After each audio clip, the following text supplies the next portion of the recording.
చక్రం అయితే "నువ్వే చూసుకోవాలి అమ్మాయి గారు" అని చెప్పేసి అక్కడి నుంచి వెళ్ళిపోతాడు. ఇక చంటి ఎమ్మటే పరుగున అక్కడికొచ్చి "అమ్మాయి గారు మీరిక్కడున్నారా? మీకోసం ఇల్లంతా వెతుకుతున్నాను." "ఏంటి చంటి మీరు నా మాట విని ఆ రోజు తాళి తీసేశారు. చూసారా ఎంత ప్రమాదం తప్పిందో? లేకుంటే ఆ తాళి బయట పడితే ఇప్పుడు ఎంత ఇబ్బందయ్యేది? మీరు నా పేరు చెప్పుంటే ఇక నా పేరు ఇప్పటికల్లా నా శవమే అక్కడుండేది. నా తల దగ్గర దీపం వెలుగుతూ ఉండేది.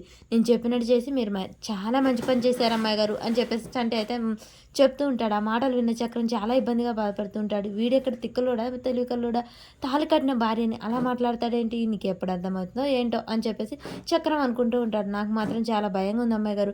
చంటి ఇంకెప్పుడు అలా మాట్లాడకు. అలా అపశకునంగా మాట్లాడకూడదు. నిజం అమ్మాయి గారు. మీరు నేను చెప్పినట్టు తాళి తీసేశారు. లేకుంటే ఈరోజు జరిగేది అదే అని చెప్పేసి వెళ్ళిపోతాడు.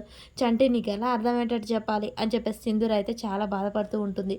ఇక చాముండి, రేణుక అరటి పండ్లు తింటూ తొక్కలన్నీ అటు విసిరేస్తూ ఉంటారు. ఇక అక్కడున్న వాళ్ళిద్దరు భర్తలు పేపర్ చదువుతూ ఉంటారు. "బావ ఇయాల రాశిఫలాలేంటి? రాశిఫలాల్లో ఇయాల మనం ఎలా తలదూర్చుకున్నా కానీ మనకు అక్షంతలు పడతాయంట. నేను నమ్మను బావ ఇయన్నీ. నేను నమ్ముతాను బామ్మర్ది" అని చెప్పేసి అంటూ ఉంటాడు. "వదిన ఇక మనకి జీవితం మారదా? పిడికలు కొట్టుకుంటూ పేడగట్టండి ఇక్కడ ఉండాల్సిందేనా మనం? మనకు మన మొగుళ్ళు ఏమైనా కలెక్టర్లా? లేకుంటే ఏమైనా వ్యాపారాలు చేస్తున్నారా? ఎప్పుడు తినటం, తొంగోటం, తినటం, తొంగోటమే. చూసావా బావ రాశిఫలాలు నేను నమ్ముతాను బావ. మనం ఏడ ఏలు పెట్టకపోయినా చూడు మన గురించి ఎలా అక్షంతలు పడుతున్నాయి. బామ్మర్ది నువ్వు ఆ మాటలు వింటున్నావా? ఇన్నా విననట్టే ఉండాలి. లేకుంటే ఇంకెక్కువ అక్షంతలు పడతాయి. నిజమే బావ నాకు కూడా వినపడట్లేదు" అని చెప్పేసి వీళ్ళిద్దరైతే మాట్లాడుకుంటూ ఉంటారు. ఇక భవతి, రేణుక ఇద్దరు తిని అలా ఇసిరేస్తూ ఉంటారు. ఈలోపే చాముండి అక్కడికి వస్తుంటుంది. ఇక చాముండి ఆ తొక్కల మీద కాలేసి చంటి ఇటు నుంచి వస్తాడు. చంటి, చాముండి ఇద్దరు కలిసి అలా కింద పడబోతూ ఉండగానే చాముండిని చంటి పట్టుకుంటాడు. "అయ్యో నా కూతురు" అనగానే "వదిన నేను చెప్తున్నావా తొక్కలు అక్కడ వేసావు. అందుకే నీ కూతురు పడింది. ఆగు వదిన దానికి తెలిసిందంటే ఇప్పుడు నన్ను కొడుతుంది" అని చెప్పేసి వాళ్ళిద్దరు అలా గప్చిప్పుని ఉంటారు. ఈలోపే సింధూర బయటకు వచ్చి వీళ్ళిద్దరిని ఇలా చూసి సింధూర అయితే ఫీల్ అవుతూ ఉంటుంది. చంటి చాముండిని పట్టుకోవడం. "అయ్యో నా కూతురు" అని చెప్పేసి అనగానే ఇలా ఇద్దరు "చంటి ఎంత ధైర్యం రా నన్నే పట్టుకుంటావా? సరే అమ్మాయి గారు" అని వదిలేస్తాడు. అలా ఇద్దరు కింద పడిపోతుండగానే మళ్ళీ ఇద్దరు ఒకరి మీద ఒకరు కింద అయితే పడతారు. "అబ్బా నా నడుము విరిగిపోయింది అమ్మాయి గారు" అని చెప్పేసి చంటి అయితే చాముండిని పక్కకు నెట్టేసి అలా లేచి వాళ్ళంతా దులుపుకుంటూ ఉంటాడు. "లోపలికి రా చంటి నీ సంగతి చెప్తాను. నీ తొక్క తీస్తాను" అని చెప్పేసి సింధూర అయితే ఫీల్ అవుతూ ఉంటుంది తన భర్త ఇంకో అమ్మాయిని ముట్టుకోవడం.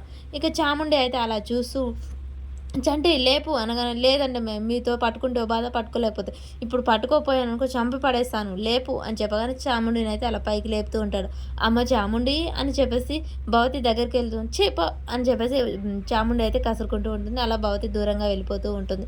ఇక ఈలోపే చంద్రకైతే సంబంధం చూశారు కదా, పెళ్ళికొడుకు ఇంట్లోకి వస్తూ ఉంటారు. ఈలోపే ఇంటి ముందలకి రాగానే పేడలో కాలేసి "చీ" అని చెప్పేసి అంటూ ఉంటాడు. సింధూర బయట నుంచి గమనిస్తూ ఉంటుంది. చంటి గబగబా వచ్చి అబ్బాయి కాళ్ళు పట్టుకొని షూ కడిగి తొడుగుతూ ఉంటాడు. ఇక అలా కూర్చోబెట్టగానే "ఇదేంటి అమ్మాయిని అలంకరించకుండా తీసుకొచ్చారు? వితంతురా" అనగానే "ఏంటి వితంతువా" అని చెప్పగానే "అన్నీ మాట్లాడుకొని రాలేదా" అని చెప్పేసి చెంచలమ్మ అంటుంది.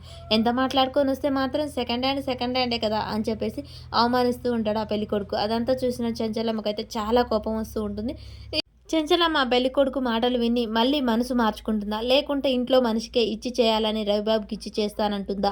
ఇలా బయట వాళ్ళు ఎవరొచ్చినా సింధూరని ఇలాగే అవమానిస్తారు. సింధూర గురించి తెలిసిన వాళ్ళకే ఇచ్చి చేయాలని అనుకుంటుందా?